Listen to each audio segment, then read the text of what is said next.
To perform a front leg dominant lunge, we are trying to replicate a squat movement with this front leg, and the back leg is there purely from a balance perspective. A progression of this would be that you're doing a single-legged squat or a single-legged box step up, and the front leg is performing a squat movement and the back leg isn't there at all. A regression of this would be a squat. So just bear in mind and just think, why are you doing a lunge in the first place? In my opinion and in my methodology of how we're performing this version of the lunge, you're trying to put the emphasis on the front leg and the back leg is there for balance. With your arms, we're going to go through some loaded versions in a second, but for the demonstration I've put them here just so they're kind of out of the way. But you can see, if you were to digitally remove this leg out of the equation and from the screen, so if you just put your thumb in front of that leg, this is basically a squat position. And as you come back, although this isn't exactly how you would start a squat, you're lowering and you're loading the leg tissue into a squat position. And when we do a front-legged lunge, that is what we're trying to do. We're trying to do a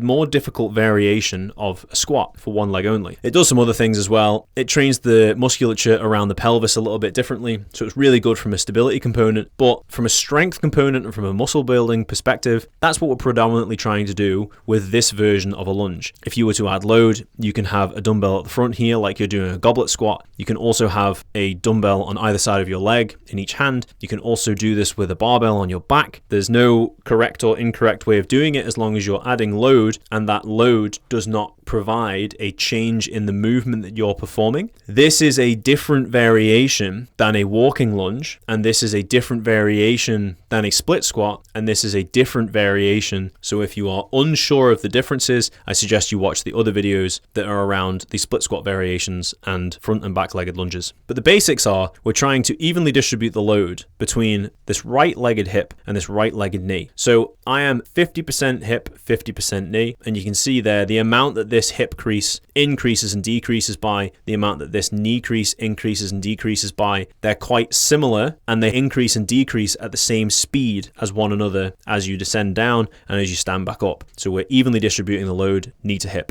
I also want to make sure that I have an even distribution of load on the inside, the outside, and the heel of my front foot. Obviously, my back foot, the heel isn't on the ground, so I'm not evenly distributing the load there front to back, but I'm just using it there as a balance point. If you need to have one hand maybe with a support pole, or you need to do it near a squat rack, that's absolutely fine. Adjust yourself accordingly so that you can be in control when doing this movement. Another little fine-tuning point, when you're looking at your own knee from above, just make sure that your knee is traveling in the same direction as your toe. From the top, it can look like sometimes that your knee is pointing in the same direction as your toe, but if this hip here, so my right hip, especially as I'm lowering down into the squat, if my right hip is traveling towards the camera and my knee is staying still, that is the same equivalent as my hip staying still and my knee folding inwards. So you have to be aware of that as well. Just try and make sure that your hip and your knee, so this line of your thigh, is pointing in the same direction that the line of your foot is facing as well. A quick way of doing it is making sure that your knee is pointing in the same direction as your toe, but more specifically, it's this line from hip to knee should be following the same line heel to toe.